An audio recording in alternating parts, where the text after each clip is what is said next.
எல்லாருக்கும் வணக்கம். இன்றைக்கி நம்ம என்ன செய்ய போகிறோம்னா, அதாவது எனக்கு ரொம்ப பிடிச்ச ஐட்டம் இது. நான் சின்ன வயசுலேருந்து இன்னைக்கு மட்டும் இப்போ கூட இது எங்கே பார்த்தாலும் ஒன்றாவது வாங்கி சாப்பிடாம இருக்க மாட்டேன். எனக்கு ரொம்ப ரொம்ப பிடிக்கும்.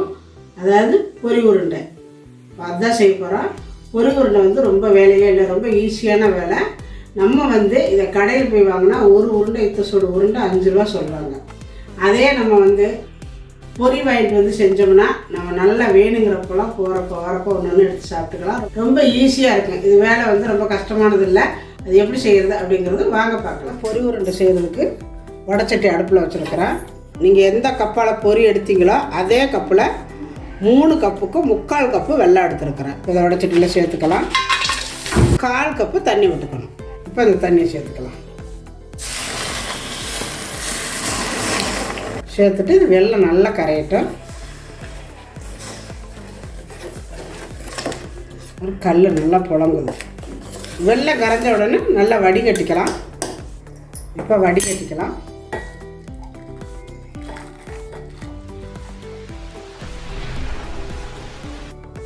வடிகட்டிட்டு இதே பாத்திரத்தில் வெல்லத்தை சேர்த்துக்கலாம். இது கொதிக்குது, நல்லா கொதிக்கட்டும். இதில் கொஞ்சம் போல் சுக்கு பவுட்ரு போட்டுக்கோங்க. வேறு எதுவுமே வேண்டாம், சுக்கு பவுட்ரு மட்டும் போட்டால் போதும்.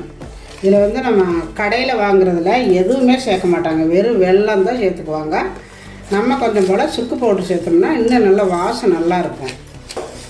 இதில் மெயினாக நம்ம கவனிக்க வேண்டியது என்னென்னா, இந்த சர்க்கரை பாகு அதுதான் ரொம்ப மெயினாக கவனிக்கணும். அந்த சர்க்கரை பாகு வர்றதுல தான் நம்மளுக்கு அந்த பொரி உருண்டை கரெக்டாக வரும். இதில் நிறைய பேர் நெய்யெல்லாம் சேர்க்குறாங்க. பொரி உருண்டைக்கு நெய்யெல்லாம் சேர்த்தவே கூடாது. பொரி நல்லா மொறுன்னு இருக்கணும். நல்லா மொறுன்னு இருக்கக்கூடிய அமுக்குனிங்கன்னா பாருங்கள், இந்த மாதிரி உடையணும்.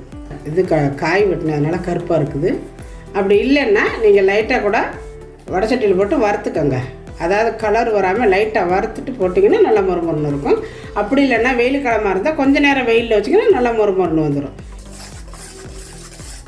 இந்த மாதிரி ஒரு பிளேட்டில் தண்ணி வச்சுக்கோங்க. அப்பப்போ எடுத்து இதில் கொஞ்சம் கொஞ்சமாக போட்டு பார்த்துக்கோங்க. எந்த பக்குவம் வரணும் அப்படிங்கிறத நான் சொல்கிறேன். கொஞ்சம் போல் எடுத்து இந்த மாதிரி ஒரு இடத்துல விட்டிங்கன்னா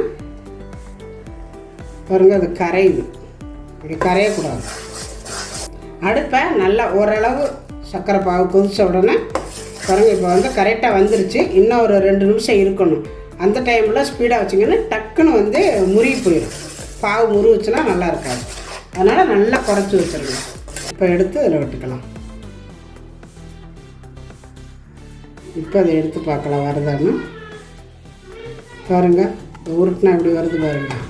நம்ம எடுக்கும் பொழுது இந்த மாதிரி இருக்கணும். பாருங்கள், இப்படி அமுத்தி பார்த்தா நல்லா பிசுன மாதிரி. இப்போ இது கரெக்டான பதம். கொஞ்சம் அவ்வளவுதான். அடுப்பை ஆஃப் பண்ணிக்கலாம். அடுப்பை ஆஃப் பண்ணிவிட்டு போட்டுக்கோங்க பொரியை. இப்போ பொரியை போட்டு கிளறிக்கலாம்.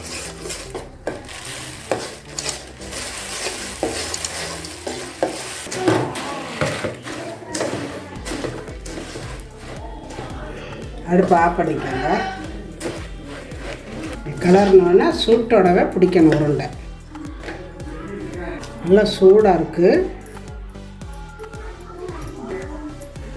இந்த மாதிரி பிடிச்சிக்கணும்.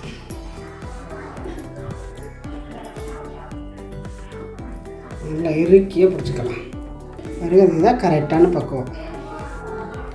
இதே மாதிரியே டக்கு டக்குன்னு சூட்டோடவே பிடிக்கணும். பிடிச்சி வச்சுக்கலாம்.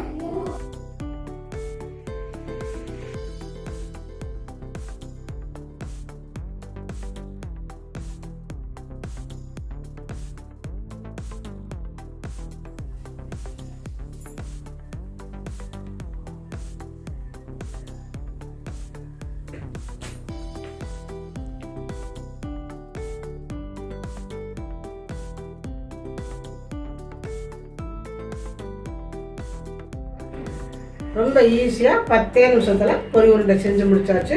ரொம்ப நல்லாவும் இருக்குது, நல்லா மொறுன்னு. இதை நம்ம கவருக்குள்ளே போட்டு நல்லா மூடி கட்டி வச்சுக்கணும். வேணுங்கிறப்ப எடுத்துகிட்டு நல்லா லப்பர் பேண்ட் போட்டு வச்சுக்கிட்டிங்கன்னா மொறுன்னு பதத்து போகாமல் நல்லாயிருக்கும்.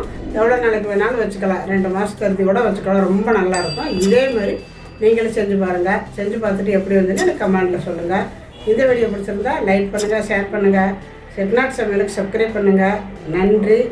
வாழ்க வளமுடன்.